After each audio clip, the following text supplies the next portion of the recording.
Just want to take a moment to go over some of the requirements and things you should be thinking about as far as the magazine project. By the way, this week as you're getting it mostly done, and then next week as you're finishing it, but certainly this week, if you get to a point where you would like to show me something, please email me a PDF, for instance. I'd be happy to look at it, give you some feedback. Um, Normally, we'd have a number of working classes at the end of the semester, maybe perhaps during this week, and then certainly in the last week. And I would be coming around and looking over your shoulder and seeing the stuff you're doing, or you'd be asking me to look at things. We don't exactly have that opportunity, but I'd be happy to look at things if you get enough ahead done for me to do that, if you want some input. So think about that. Of course, the magazine is due the last class day of the semester, which is the Thursday. And on Moodle, remember, in addition to submitting the PDF, you save it, you export a PDF as usual. I also want you to submit your magazine InDesign file. Honestly, just the InDesign file is fine. Yes, I should be asking you to zip up the whole folder with all the images and everything together because the images should be linked and so on, but I'll see that in the PDF. And if the images go unlinked, that's not a big problem. I mean, they're still visible in a preview form. I want to make sure that you've made the at least 3 paragraph styles that I've asked you to make. And also I'm going to make sure that you've actually used the trim and bleed lines there. So I'm going to be looking for that stuff too. So obviously you would have fine-tuned your magazine theme and type choices.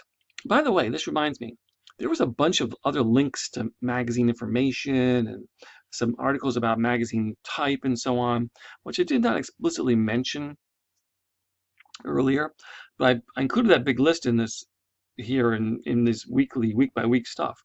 So if you're having any problems with inspiration, consider going back and watching some of that stuff. Some is videos, and some are there's some websites you can go read about type and look at some type.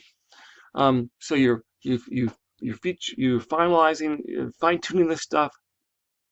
Theme, type, color.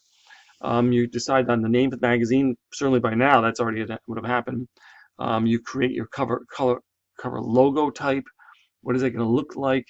You create at least 3 paragraph styles, as I said, and they should be in that document that I should see. You create a minimum of 5 pages, the cover, and then a 2-page spread crossing the alley and 2-page spread that respects the alley. And this is all using the content that I've given you. You're not making stuff up in that way. You're actually using real stories and images. It's all in the zip file, all that stuff. You get more than enough. Other tips and reminders: embrace white space. Don't feel like you have to jam pack everything full. Increase the size of heads. Heads will look through your magazines around you. Keep magazines around you and be inspired by them. You're going to see magazine heads on stories are actually quite big sometimes, and they tend to use drop caps or initial caps is another option. I'll try to show you that in the featurize exercise. Drop caps are very common. Initial caps are interesting and different. Don't be afraid to even make extreme choices in the size of heads and drop caps and so on, and in the styles of them. And heads, consider playing with type, changing case, size, outline, some of those things you're thinking of with the one type exercise.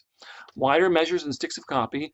Everything is wider in magazines. It's a rare chunk of text in a magazine, except for maybe a caption, that's narrower than our one column in the newspapers was. Almost everything is wider. No stroke on photos. No stroke on photos in necessary magazines. Why is that? Occasionally you'll see magazines that do use strokes, but we tend not to. And the idea is we're using bleeds, so we're having photos that appear without strokes because that part of the photo is cut off anyway, and the resolution is so good we can see where the edge of the photo is easily. One reason we put strokes on photos in newspapers is the resolution is lower, and therefore we have trouble. Sometimes the photo blends into the white part of the page. We have no date lines on stories. Remove the date lines on the stories. There's date lines on those stories. You need to remove them. When you remove a date line, sometimes you have to make sure that you don't need to add the information into the lead or someplace else too. I'm not going to go looking for that, but that's just something for you to know. Removing date lines is not that unusual. Sometimes in featurized, newspaper layouts, but then we need to go look and make sure that information wasn't being used or important. No normal bylines. I don't want to see regular byline styles or anything. I want to see you do something different with bylines. Consider alternative positions for captions. Add leading. Auto is probably good, actually bigger than that, I think. And point size, actually bigger than 10. Go remember the video I made where I tried to make some type. I think one way to do it is to take a chunk of magazine that you like the way the type looks, try to match the body copy as best you can in font, and then do some typing of some paragraphs similar width to what they have, and see how the words and the lines work out, and then start increasing the size and the leading until you kind of match it or something similar to it. Restrict the number of fonts. Yeah, make 2 maybe. Boy, 3 would be more than enough. 1 is okay. You might end up with a sans serif for maybe one headline style and or maybe a caption, but lots of other stuff will be serif. Certainly the body copy should be. Consider photo credits in the alley or in the gutter or vertically beside photos. Add page numbers. Page numbers appear in different places in magazines. Sometimes they can be right below where the normal copy is. Think about how page numbers are going to work. Some pages where there's just image there completely, there is no page number. No jump lines.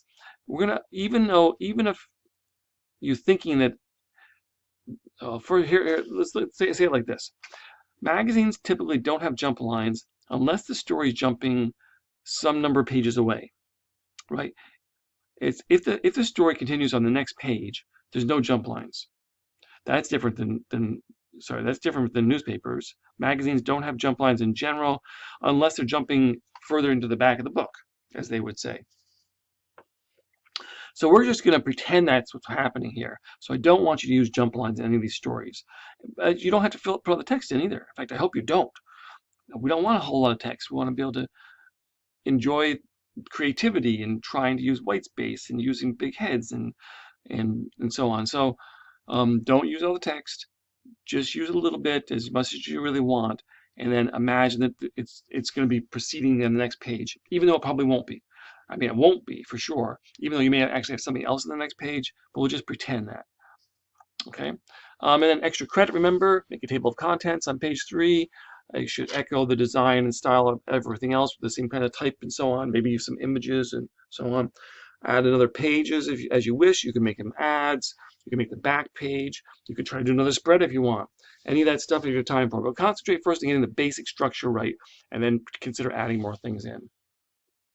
Okay, I hope that helps. Good luck with the magazine and enjoy it.